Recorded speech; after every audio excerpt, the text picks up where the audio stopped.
I put together in response to my suggestion of a topic after Dennis and I spoke last week, we're just looking at the food supply in the, the immediate, the short range, mid-range, and long range. And I don't have a white paper on that for you. I'll be happy to share a few links, and of course, you just need to search for food supply these days, or whatever kind of phrase like that, and you come up with endless stuff. And of course, I found links, and I'll just look at a few of them here to mention what we're talking about. But there are food banks that have been closing because of safety. So food banks that handled hundreds of people a day, many of them, are now shut down because of safety. Hello?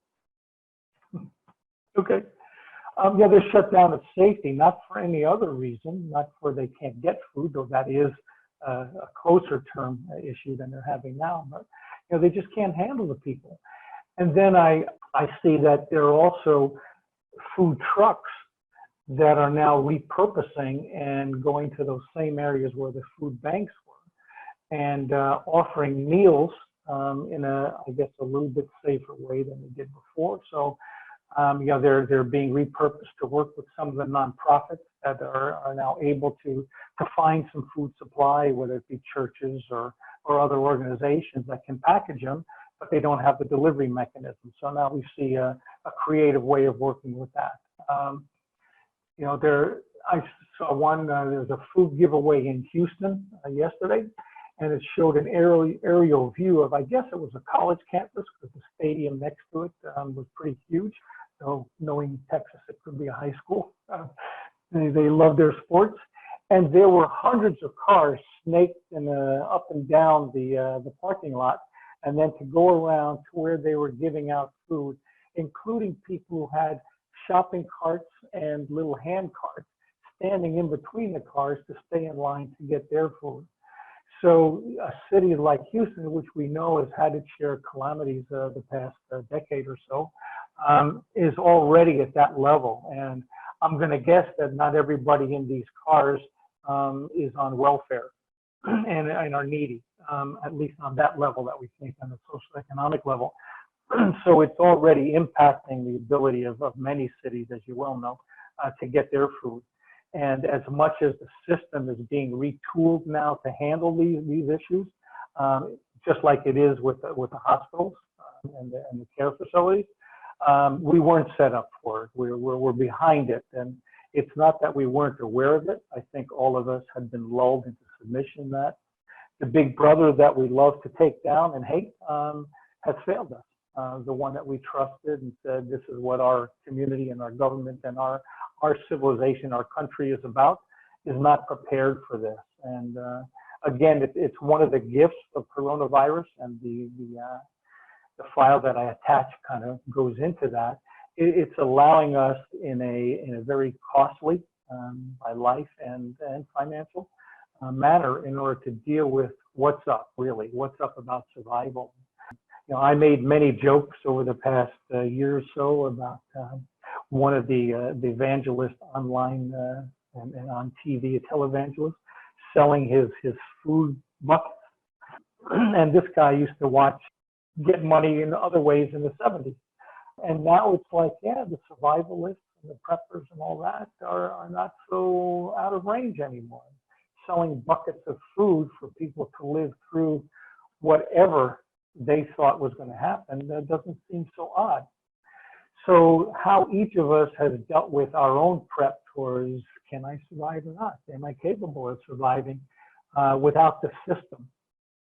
And I think that's pretty much what the topic was that I wanted to bring up, was how can we alter, support, encourage, retool the system to support the life we're living right now, rather than the life of abundance and ignorance and it's okay, I'm comfortable, that we've been living for so many decades. And no accident that all of us that are on this call have that as a conversation behind us. What can I do?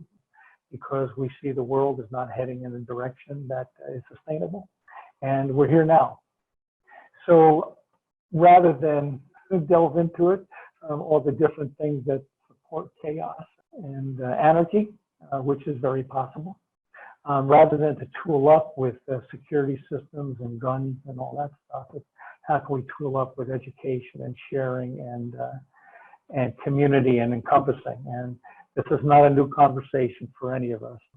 Whether the young ones on this call grew up and their parents were part of the 60s and that was instilled in them, or whether it's just picked it up from the environment and culture that they live in, it's not a new conversation. And we know this. So, help save our world, help change the conversation that people are having, both externally and internally. And of course, it's the internal conversation that will drive which external conversation they buy into and also support. So yeah, it's an internal and external conversation that we're working on. And religions, gurus, cults have all been working on this for a long time, and however you feel about it, their ultimate result is we need to shift the underlying conversation. As Austin might know, the drift of civilization that we live in. And we've all been, on some level, floating down this river of civilization in the drift, and many of us don't stand up or don't say, wait a minute, I don't just need to flow. We get that the river is strong. We get that the push for domination, manipulation, and control is ever present and part of that. And still we get to take a stand and say, I'm not going to take it anymore. Whether it's some people step out of the river and find their own, some people look to change the direction of the river, and some people look to clean up the river. So the metaphor works, I think, is that just because we're floating along, it's not to row your boat gently down the stream anymore. It's row your boat and pick up passengers and stand up and take a look at where else you can tie your boats together. So we're involved in the immediate, the short term, the medium and long term, and even the financial buyout is trying to deal with that. And the immediate result is short term, how do we handle this emergency? And then long term, how do we start to bring civilization back for everybody? So I'll leave it there. I think we're still in the question, and I think that my only request, comment, advice is to let's keep doing what we're doing. This is what changes the world, and it needs to happen through our commitment to being part of the oneness that we all are and realizing that that's the case. Just two little brief things. Foraging, knowing what plants are edible in your neighborhood. Go and walk your dog and identify plants. Part of the whole thing is the language of our neighbors, the language of the other life forms around us. Who are they? What are they? How do we live symbiotic together? That's part of that whole re-education process. Rowan and I walk, we pick cherry tomatoes and different leaves that are edible, that are like brain food and whatever. So walk your neighborhood. Foraging might keep you alive.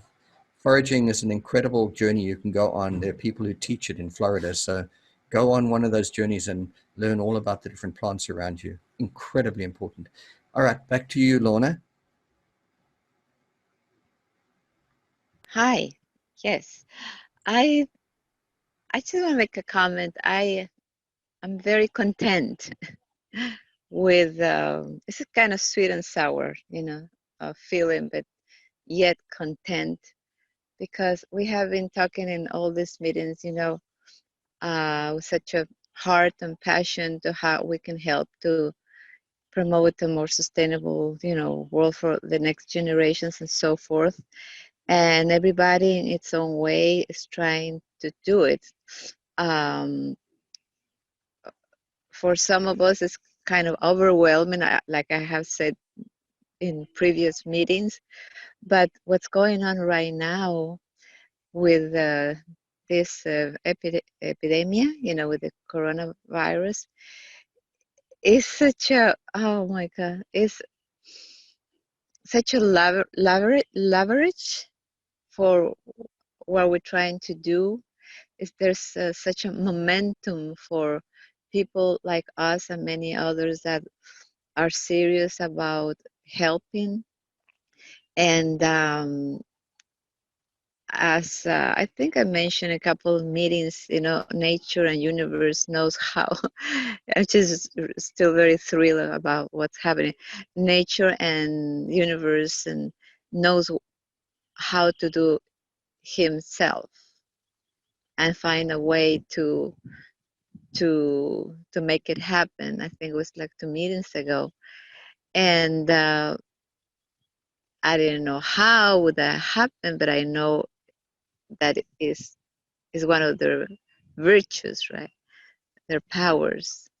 So, but I didn't imagine that will be so quick. So here is another testimony that uh,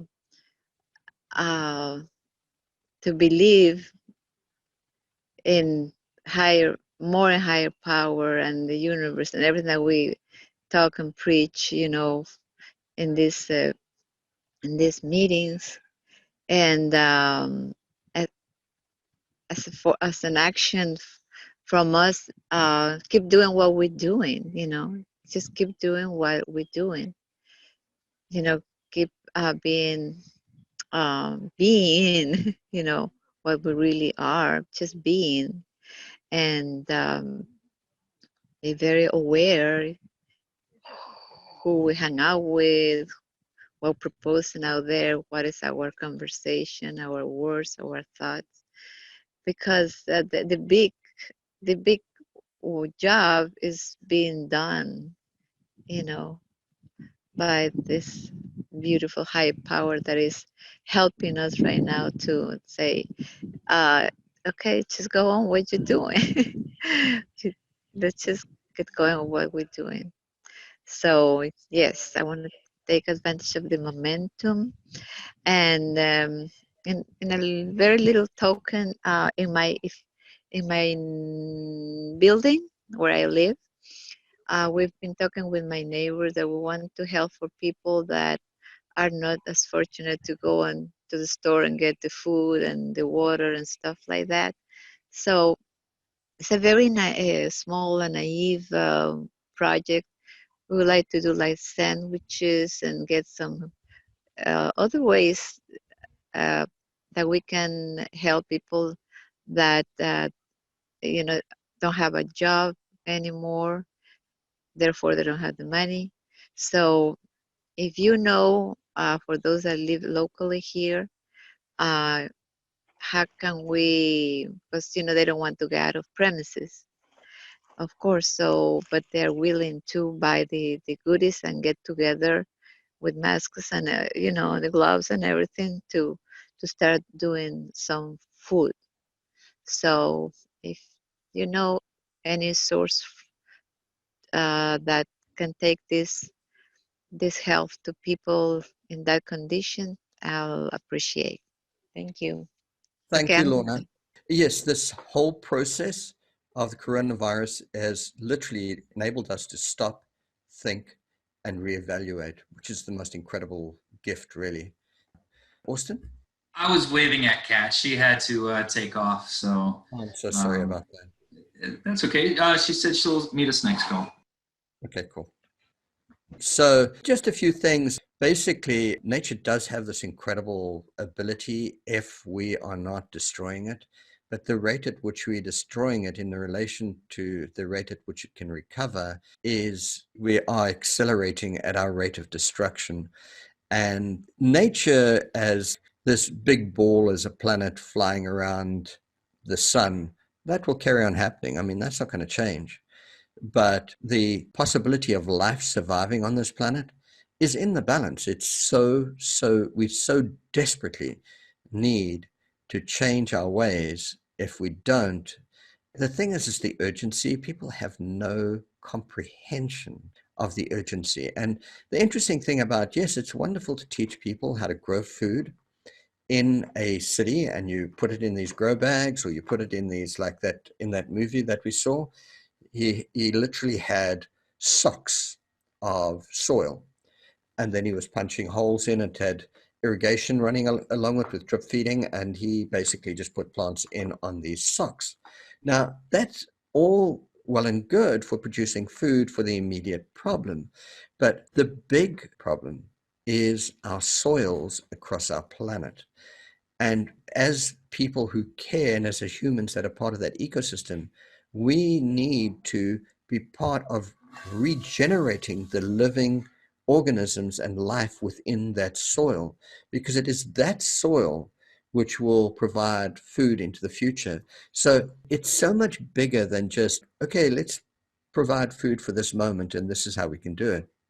It really is, we need to get out of the cities. We really need to start living as integral parts of nature, creating these living soils and creating living systems and biodiversity and spreading that across the planet. That's our function. That's who we are. And we've forgotten that. We've lost. But I'm not saying don't teach people how to grow plants, how to take a pineapple and just cut off the top and put it in a jar and let it grow roots, and then take that and go and put it in the ground. How to take an avo pip and put 3 sticks in it, toothpicks in it, and put it in a jar and let that grow. Or carrots, if you just cut off the tops of the carrots, will regrow. There's so many things that regrow, and yes, learn all that stuff. It's critically important, and teach people that stuff and let them learn what a plant looks like at different stages. Let them learn about the scent of the plant, like crumble a leaf and smell it. And it's like, okay, that's that type of plant. That was eucalyptus, or this was Suriname cherry, or that whole relearning of nature. It's so important. But taking it to that eco village where you've got your hands in the dirt and you're spreading that ecosystem. Here in this eco village, you're bringing in people and children and teaching them this whole way of life. And then they create that. What you are then doing is you're literally spreading life across the planet. And that's the critical thing, because it's those living systems through our commodity and product way of life that we've been killing and destroying and killing and destroying. And we're literally teetering on the edge of the extinction of so many species. And we need to take those species and we need to multiply them out, spread them across the planet. If we don't do that, we're done. It's like, oh my gosh, it is a journey of re-education, but it's so much bigger than that. And it has to happen fast. Dennis, I get that. And, again, I think we have to look at immediate, short-term, mid-term, and long-term. So, it's a journey. Yeah, absolutely. To replenish the soils. I mean, what has been civilization, and I use that business civilization, and their response is to cut down the Amazon and the forest. We got great soil there, ridiculous stuff, but that's where we've gone. So obviously this shift has to happen. And I think even the need to grow just spoke to the many different levels that we can act on. Some of them more grander, which require more resources. And yes, this is not just how do I feed myself today and this week. It's much bigger than that, absolutely. By the way, I just want to mention, I did watch and sit down fully The Need to Grow. Loved it. I actually bought it, and not only did I buy the film, I bought the extended pack as well, just to really get a cohesive set of resources I can just wallow in for days and days and days as far as learning and watching. So as I see that, I'll be happy to share it with you. But yeah, I also feel, as you did, Austin, and those that watch, it is a powerful video that really speaks to many of the issues that we've been facing. And it was not done yesterday. Obviously, a lot of these things have been going on for decades.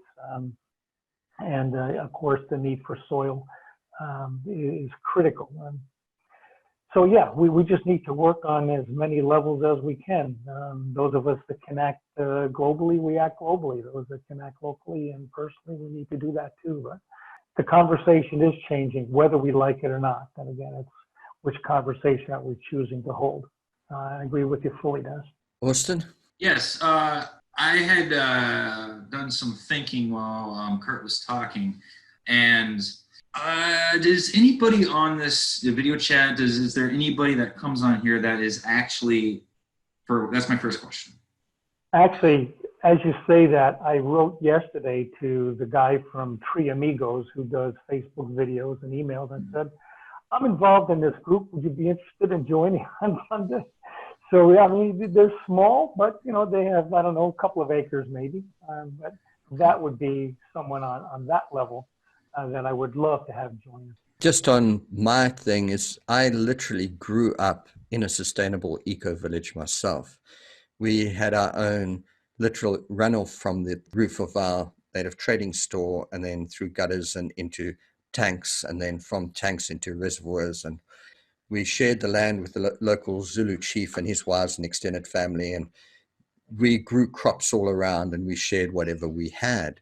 That's the critical thing, is no ecosystem will survive unless there's this integration of all humans into that ecosystem. And there can be no racism or whatever. We are literally one life force on this planet. And that's one of the critical factors, is if you move into an area with an indigenous culture, it has to be the symbiosis of growing and living and whatever. And so many people have gone in and said, okay, now this is my land and, you know, I'm going to grow this crop and I'm going to make money and look after my children. We cannot do that anymore. It really cannot be that. It has to be a symbiosis of all living elements within that system. And that's the part of the reasoning behind. So I've actually grown plants, and from even when I was a child, I was in boarding school and we used to have our own horse paddocks and we used to grow all of our own food and so on. So I've lived a life of planting stuff and been in many of these situations. So I might not have land, or my dad actually sold the land right now. I mean, you know, he sold it and he bought trucks because his brother said that was the best thing to do to make money, make millions. So unfortunately we lost the land, and so that's where we are now. Carry on, Austin. Yes, the reason why I ask is because those who have skill with the mass production of farming, if on this chat there would be someone who existed, this is just an idea, who has that experience, who knows about the soil and how it's detrimental to the earth, soil, for the health of not only that, but our food, because that's, as we learned in the video for Need to Grow and our own research, the soil is where it's at, in the soil, in the plant, in our bodies. That person who could teach at a grander level about the repetitive production of better organic soil on more massive scale. You mentioned opening up, tearing down the fences, opening up the backyards to be able to have a garden where we can have this community and culture of just healthy, organic, good food for our bodies. That farmer who, not that I'm saying that you don't have this experience, but that farmer may be able to teach, say, this specific items are what are needed to grow this soil. So my question then would be, worms, dirt, healthy fertilizer that's good for the earth, what list of items you need, like that can take us down a list of saying, okay, do this, do that, do this, do that, in those specific, okay, let's take this specific tomato plant, get it nice and juicy, this is what you're going to need, this, and this, to have that list. Somebody that can do that. Is there anybody on here that can do that, or do we need to find somebody? That's my question. Austin? Go ahead. That is a little difficult, purely based on the fact that you need to do soil tests. You need to make sure what your soil acidity level is, what will grow best in your area is generally linked to your area, your situation, and your soil where you're planning on planting. I can go and say to you, okay, tomatoes will grow best here, and these are the list of fruits and vegetables and chemicals that, or not chemicals, but companion plants that will assist in the growing of those items.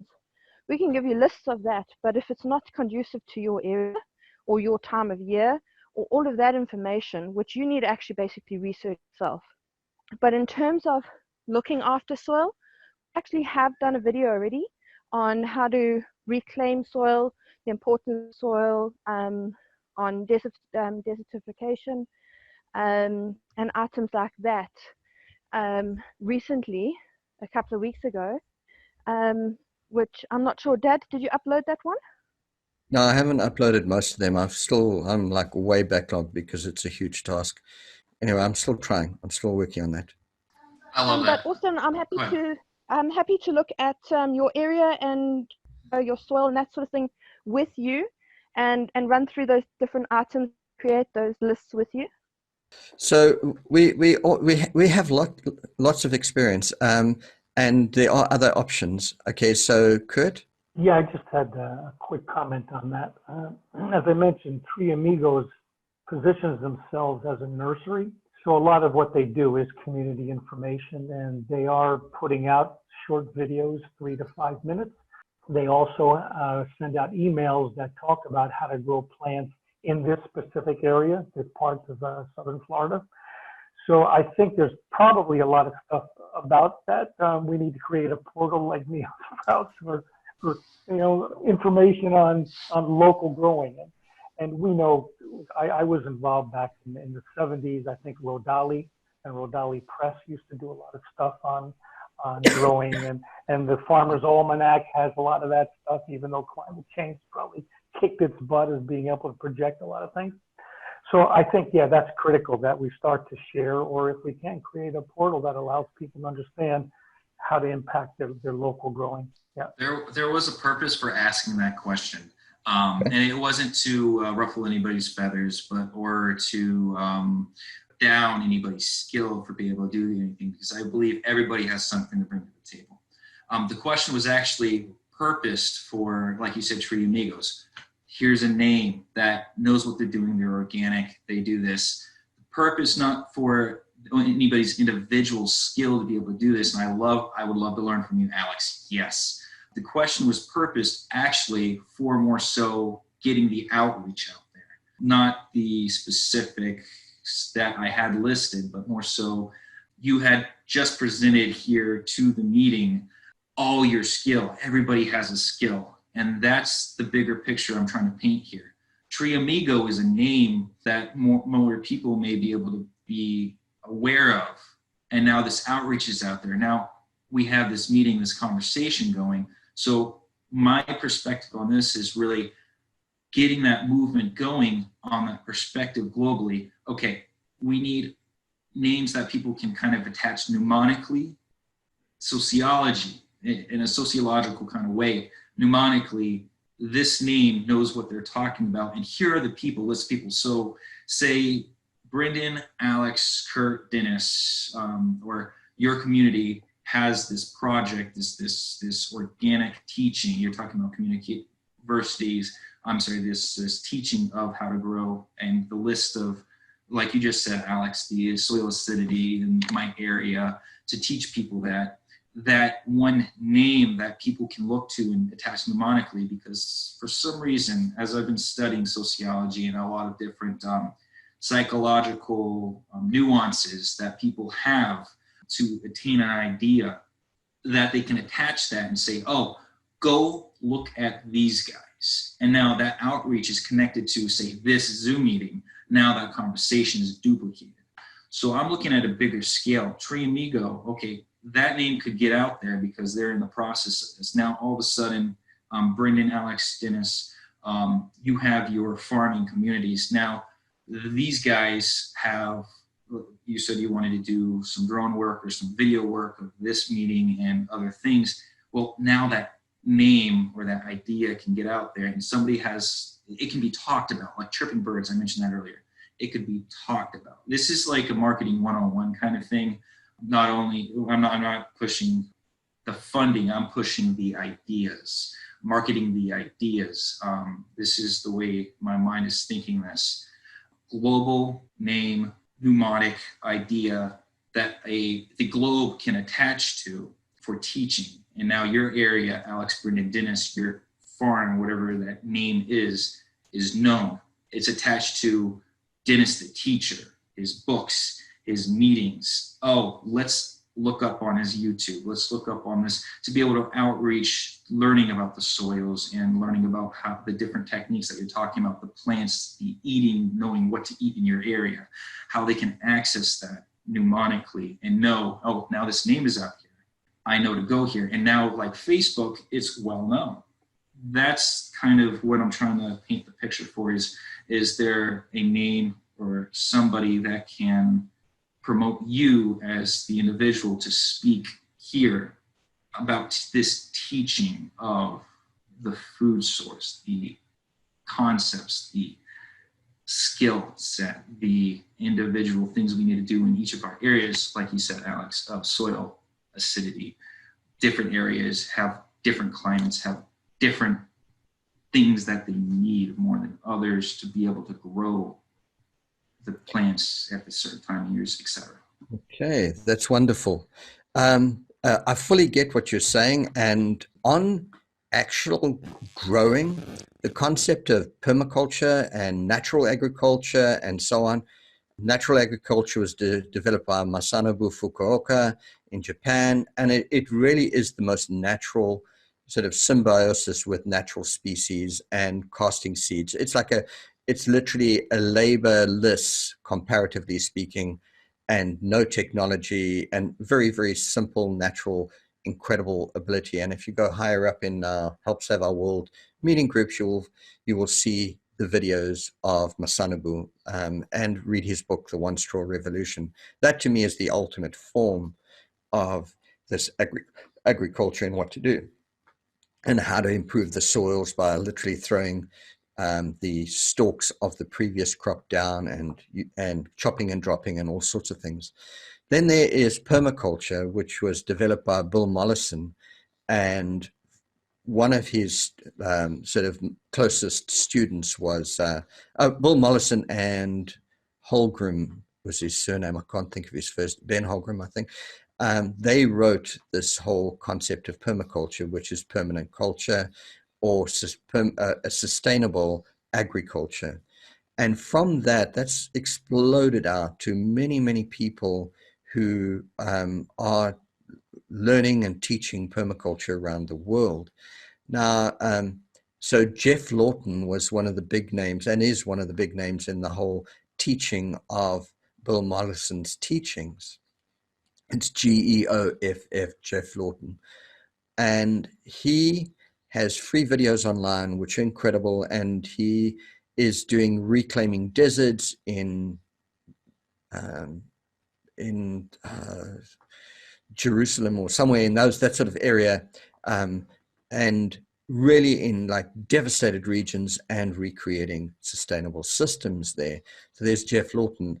I have Jeff Lawton's teachings, his whole course, and of course that's what I'm worked through. And then I have another guy called Midwest Permaculture, and I have gone through their course. And then there is an incredible woman who I've been watching in the last 2 days.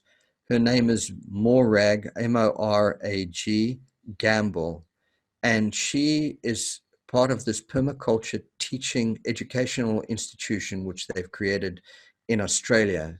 And she does a brilliant job on topsoils and how to create your gardens and so on. She is absolutely incredible. And of course, she has studied with the main Institute of Permaculture, and of course she's applied it for the last 20 years into her own gardens and so on, and exceptional. You should really check out her stuff. So yes, ideally, if we could get people who are specialists in these particular fields on specific things we need to know and to spread their name, of course, and associate with them, then ultimately we will further what we're teaching.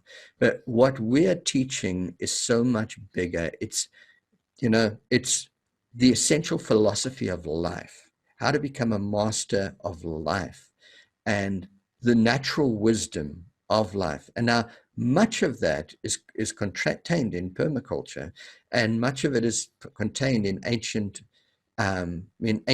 indigenous cultural wisdom, and much of it is the science that we have today makes it possible for us to perceive the universe as this electromagnetic light energy and this flow, and that we're energy beings. So there is this, what I've created is this like integrated concept of knowing who we are, what we are, where we're going, where we came from. And that's critical. If you don't have that essential philosophy, people will be able to lie to you, manipulate you, and do all sorts of things. So what we're doing through this journey is I'm taking people on all of these, well, not all of them, but like selected fundamental concepts all the way through to take them from where they are in a transition to where they need to be. And this specific thing is like the little thing that we're focusing on now, but it's not the whole picture. So we are help save our world in terms of getting to the essence of what is humanity's problems. And that is the way we think and the way we behave in the world, our programmed mindset. And unless you change that, you change nothing. Everyone will just keep on going back to making the same mistakes again. So, yes, each specific specialist, bringing them in and talking about something specific, great. That's a wonderful thing to do. And maybe we should be hunting or calling on those people to become part of our meetings when we're talking about a specific concept. I think it's a great idea. Yeah, I think it's brilliant. It basically gives us credibility, one, and it also spreads their skills and wisdom, which is really what this is about. It's about bringing all of these amazing people in this totality of knowledge to sort of reconnect. It's creating that ecosystem. And I agree, it's brilliant that you can see that. So yeah, I understand. Kurt? Yeah, I just have a comment on that, Dennis. Maybe because I know I started in this group after it had already been going and came in with what I thought was the intent and the flow. And as you know, I made some suggestions to you on and off.